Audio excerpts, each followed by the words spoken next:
ஜெனீவாவில் உள்ள இலங்கைக்கான நிரந்தர வதிவிட பிரதிநிதியின் உத்தியோகபூர்வ வாசஸ்தலத்தை புனரமைப்பதற்கான நிதி யாரால் அங்கீகரிக்கப்பட்டது என மக்கள் விடுதலை முன்னணி கேள்வி எழுப்புகின்றது.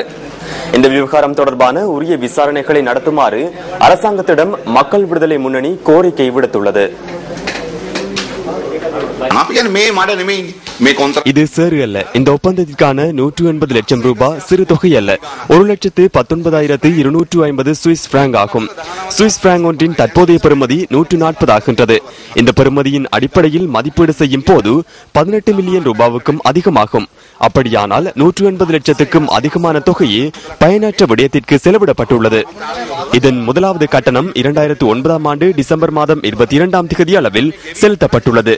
எந்தவொரு பாதுகாப்பு உத்தரவாதமும் இன்றி இந்த கட்டணம் செலுத்தப்பட்டுள்ளது. நட்பு ரீதியாகவே இந்த ஒப்பந்தம் வழங்கப்பட்டுள்ளது. அதனை துரைராஜாவும் குறிப்பிட்டுள்ளார். புனரமைப்பு நடைபெற்றுக் கொண்டிருந்த போது அந்த வாசஸ்தலத்தில் யார் தங்கியிருந்தார்கள் என்பதை விசாரணை மூலம் நமது நாட்டுக்கு பகிரங்கப்படுத்துங்கள். இதில் பாரிய சந்தேகம் நிலவுகின்றது. அவரது கணவர் ஊடாகவே துரைராஜாவுக்கு இந்த பணமும் மீண்டும் செலுத்தப்பட்டுள்ளது. சுவர்களுக்கு நிறப்பூச்சி பூசிவிட்டு இந்த 180 லட்சம் ரூபாவை பெற்றுக் கொண்டார்களா என்பதில் நமக்கு சந்தேகம் இருக்கின்றது. இந்த ஒப்பந்தத்தை அங்கீகரித்தது யார்? நாட்டிற்கு கூறுங்கள். என்ன அடிப்படையில் இந்த ஒப்பந்தம் வழங்கப்பட்டுள்ளது? என்ன அடிப்படையில் புனரமைப்பிற்காக ஒப்பந்தம் அங்கீகரிக்கப்பட்டுள்ளது? அது மட்டுமல்லாமல் இதற்கான பற்றுச்சீட்டுகளை அங்கீகரித்தது யார் என்பதையும் நாட்டு மக்களுக்கு கூறுங்கள். கட்டணத்தை அங்கீகரித்தது யார் என்றும் நாட்டிற்கு பகிரங்கப்படுத்துங்கள்.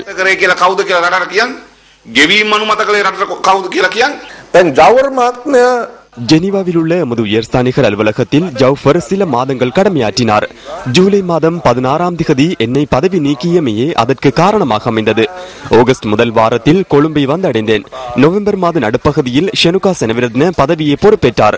பணிப்புரை வழங்கப்படாமல் பதில் கடமையாற்றும் அதிகாரி ஒருவர் இதுபோன்ற பாரிய நடவடிக்கையை மேற்கொள்ள மாட்டார். அதனை விட பணிப்புரை வழங்கிய உயர்மட்டத்தில் இருக்கின்றவர்கள் யார் என்பதனை ஆராய வேண்டும்.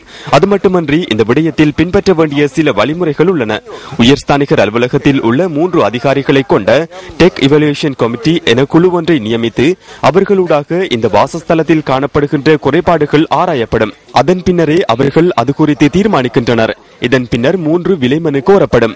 அவற்றை கொழும்பில் உள்ள வெளிவிவகார அமைச்சுக்கு அனுப்ப வேண்டும். இந்த வாசஸ்தலத்தை புனரமைப்பதற்கு இணக்கம் தெரிவித்து வெளிவிவகார அமைச்சர் 2009ஆம் ஆண்டு நவம்பர் 5ஆம் தேதி அறிவித்தல் விடுத்திருந்தார். எனவே அதற்கு கையொப்பமிட்டது யார்?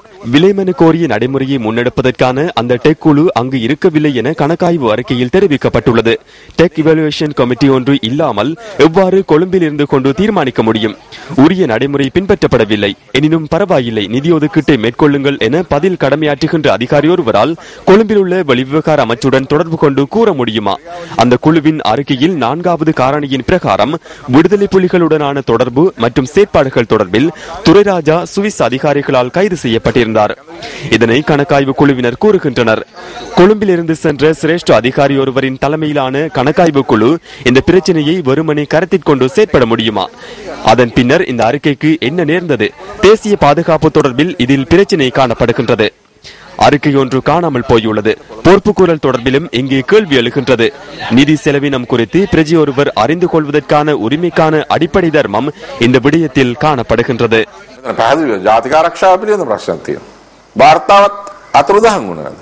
இதேவேளை தூதுவரின் உத்தியோகபூர்வ வாசஸ்தலத்தை புனரமைப்பதற்கான ஒப்பந்தம் விடுதலை புலிகள் அமைப்புடன் தொடர்புடைய ஒருவருக்கு வழங்கப்பட்டுள்ளதாக எழுப்பப்படுகின்ற குற்றச்சாட்டுகள் அடிப்படையற்றவை என வெளிவிவகார அமைச்சர் பேராசிரியர் ஜி எல் பீரிஸ் கடந்த 21ஆம் தேதி வெளியிட்ட விசேட அறிக்கையொன்றின் மூலம் தெரிவித்திருந்தார். குறித்த வாசஸ்தலத்தை புனரமைப்பதற்காக 2009ஆம் ஆண்டு நவம்பர் மாதம் PT துரைராஜா என்பவருக்கு சொந்தமான ஜூரிச்சில் உள்ள நிறுவனம் ஒன்றின் ஒத்துழைப்பு பெறப்பட்டிருந்ததாக அமைச்சர் குறிப்பிட்டுள்ளார். ஒப்பந்தத்தை பெற்றுக்கொண்ட நபர் குறித்து 2012ஆம் ஆண்டு ஏப்ரல் மாதம் 12ஆம் தேதி ஜெனீவாவில் உள்ள உயர்ஸ்தானிகர் அலுவலகத்தின் அப்போதைய ராஜதந்திர தூதுக்குழுவின் தலைவராக இருந்த யூ ஜவுஃபர் சுவிஸ் சமஷ்டி பெடரல் பேரவையின் அதிகாரியான ஹுகுசினின் என்பவரிடம் வினவியுள்ளதாக அமைச்சர் பேராசிரியர் ஜி எல் பீரிஸ் தனது அறிக்கையில் குறிப்பிட்டுள்ளார். அதற்கு ஹுகுசினின் பதில் வழங்கியுள்ளதுடன் அதில் புனரமைப்பு பணிகளுடன் தொடர்புபட்ட நபர் விடுதலை புலிகள் இயக்கத்துடன் தொடர்பு கொண்டிருந்தமைக்கான எவ்வித தகவலும் சுவிஸ் புலனாய்வு பிரிவிற்கு பதிவாகவில்லை எனவும் அமைச்சர் ஜி எல் பீரிஸின் அறிக்கையில் குறிப்பிடப்பட்டுள்ளது. இந்த விடயம் குறித்து சுவிட்சர்லாந்தின் சட்டமா அதிபர் திணைக்களத்திடம் நியூஸ் போஸ்ட் மின்னஞ்சல் ஊடாக நேற்றைய தினம் வினவியிருந்தது.